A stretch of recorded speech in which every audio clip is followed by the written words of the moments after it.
Hello everyone and welcome to the Unmasking the Narcissist channel. I'm Dean, the host of the Unmasking the Narcissist channel and also the host of the N.A.R.C.N network. Today I'm going to be presenting to you episode 14 on the Unmasking the Narcissist channel and the title of episode 14 is Lies the Female Narcissist Tells You to Hook You. So, what does the female narcissist say to hook you into them? These are some of the top lies or things they may use. I just want to add quickly before we go into this here some specific little notes about how males and females react to stimuli and stuff of this nature. Strangely enough, science has proven that the male brain reacts more to positive stimuli than to negative stimuli, and females react more to negative stimulus than to positive stimulus. This is something to note, and of course these two stimuli for the male or the female are always far more pronounced in narcissistic individuals than in regular people. I figured I'd just add this into here before we get into these particular points.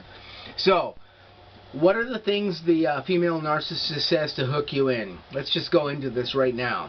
Number one, I love our convos or conversations, or I love talking to you. This is a red flag, especially if she makes no effort to actually meet or see you in person. Effectively, what's going on here is you are here to amuse her until the right person comes along. Narcissists often use this dialogue to pull you in and to keep you involved with them and to just keep you within their fuel matrix, but they don't intend to go any further with you. Of course, this is not true in all instances. This is one example that happens a lot of the time with narcissists, and it's one example of them stating that they love talking to you or they love having conversations with you. Like this. Perhaps a person does love talking to you, but when you're dealing with a person that you find out is a narcissist, and you know that this is the case, they're telling you this to keep you hooked in with them. This is part of what goes on in that particular thing. Often, too, an indicator of this thing as well, too, is if they text or talk to you on the phone only on their schedule. If they're doing this only when it's convenient for them, if you message them up or call them up or write them and they're only responding to you when it's convenient for them at their leisure, like this is a strong indicator that you're dealing with a narcissist. And pay attention to this, because this is definitely one of the red flags there if that's going on in this particular example. Okay, number two, you're so good at whatever you do, whatever that is or whatever is going on there. Again, this is another red flag.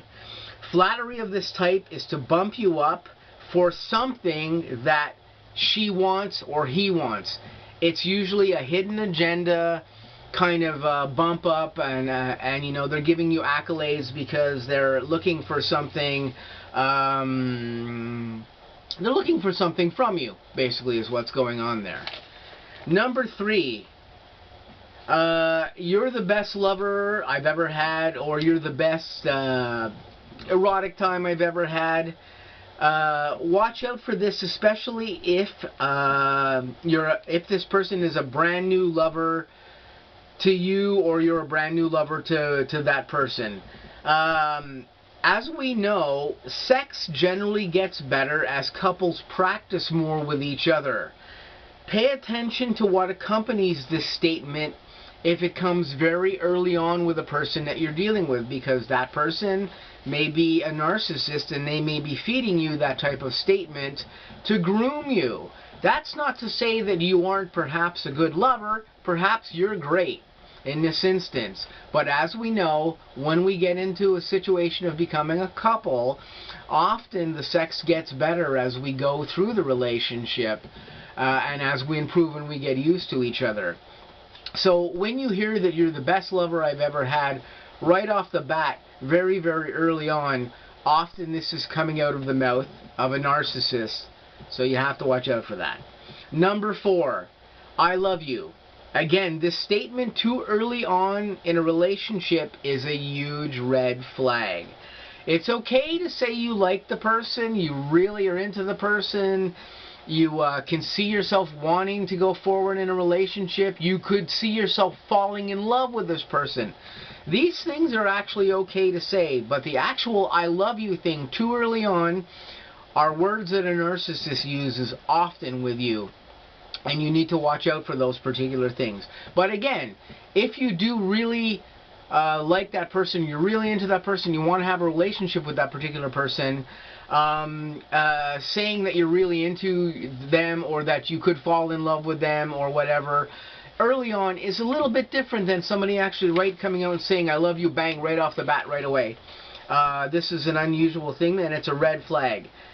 If an I love you comes up, 6 months into a relationship or something like that, that's a little bit less suspicious. Again, there are all different points to this, but further on in a relationship, the I love you words are not so suspicious as they are very early on. So again, this is just something that you have to watch out for.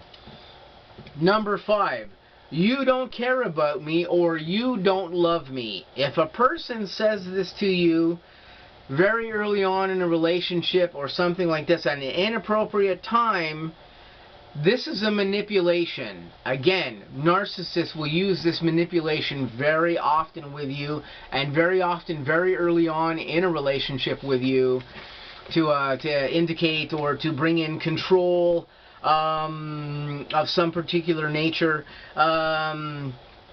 Just watch out for this phrase if you come across it at a very early interval in dealing with somebody, because it can be a narcissistic thing to say. Number 6.